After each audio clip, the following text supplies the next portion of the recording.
Madame le maire, chers collègues, le 24 juin 1982, Pierre Mauroy, alors Premier ministre, engageait la responsabilité de son gouvernement en vue de l'adoption d'un projet de loi relatif aux prix et aux revenus présenté à l'Assemblée nationale par son ministre de l'Économie et des Finances, Jacques Delors.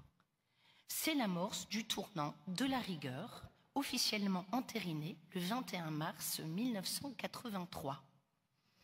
Il existe donc des politiques d'économie courageuses qui ne sont ni injustes ni ultralibérales et qui parfois sont mises en œuvre par des gouvernements socialistes. C'est d'ailleurs l'occasion pour moi de joindre ma voix à celle du vice-président du MoDem, Marc Fesneau, pour remercier votre parti, Madame le maire, de n'avoir pas censuré le budget du mien.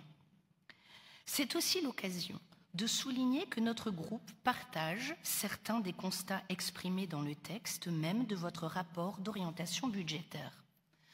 Incontestablement, un effort important est demandé aux collectivités, mais aux contribuables lillois également, car si les taux sont stables, l'indexation des bases sur l'inflation procure aux communes une véritable manne, alors que toutes leurs dépenses n'augmentent pas.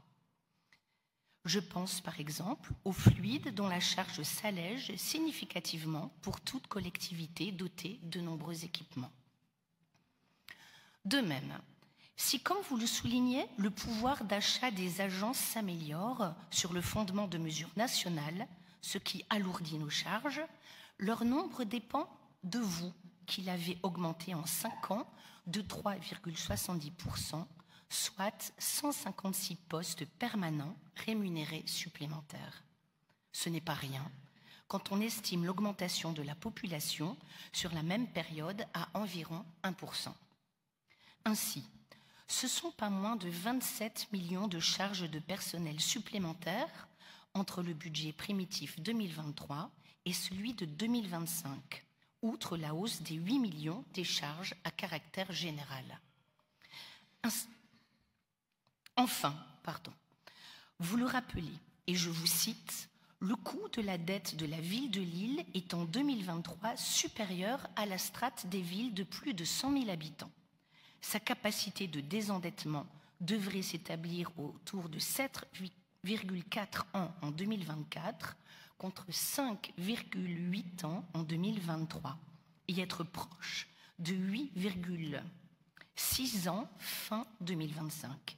Situation dont vous évoquez la fragilité. L'épargne nette, 31 millions d'euros en 2020, tombera à 13,50 millions au terme de votre mandat municipal. Quand on songe, je les évoquais l'année dernière, aux sommes proprement faramineuses que vous rapporte la traque de l'automobile stationnante, on peut le dire aujourd'hui, sans nulle exagération, ce sont les conducteurs qui sauvent notre commune de la banqueroute à laquelle elle succomberait immanquablement s'il aurait été possible de renoncer à leur déplacement.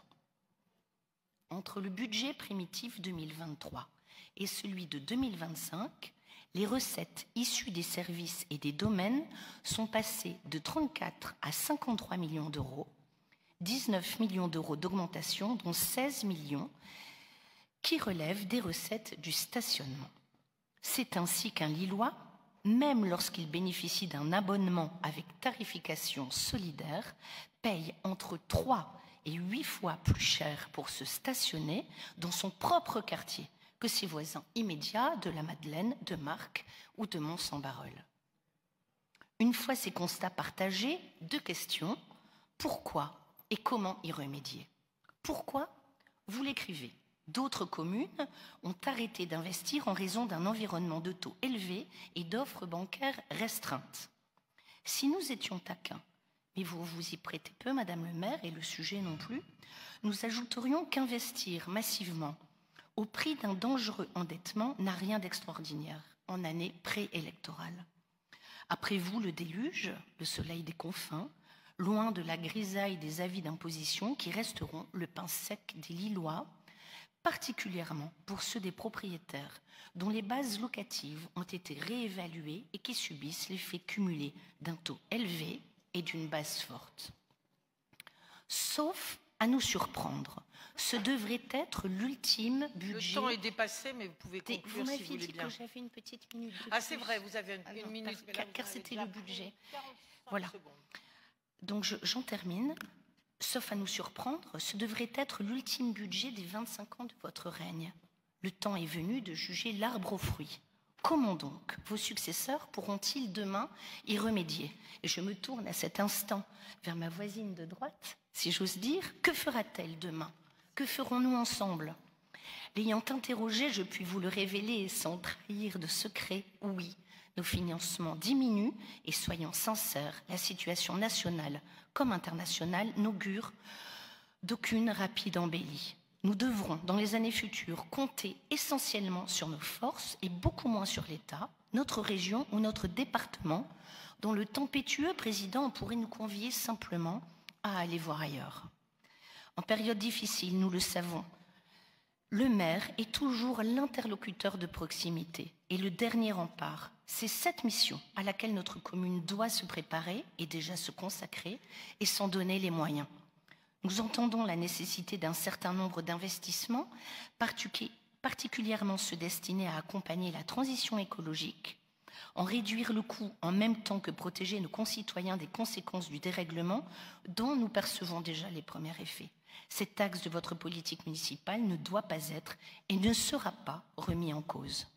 Mais il faudra impérativement dégager des pistes d'économie substantielles sur le fonctionnement d'abord, mais aussi probablement sur un investissement qui devra être toujours apprécié à l'aune de son apport écologique, social et économique. Il faut absolument, et ce sera ma conclusion, protéger nos acteurs locaux, nos concitoyens éprouvés par la dureté de notre temps. Ne prenons pas le risque de devoir, par impéritie, tailler brutalement dans les subventions aux associations ou à l'aide sociale aux plus démunis, parce que nous aurons manqué d'une politique préventive d'arbitrage des investissements, seule à même de sanctuariser durablement le fonctionnement et les dépenses solidaires et redistributives. Puisque nous jugions l'arbre aux fruits, reconnaissons-le, vous avez eu à cœur une justice sociale dont la préoccupation vous honore. Au terme prochain de vos mandats, veillons à en préserver l'essentiel pour l'avenir en dégageant les moyens nécessaires. Ce mot de rigueur, inauguré par votre prédécesseur, ne devra pas effrayer vos successeurs. Je vous remercie.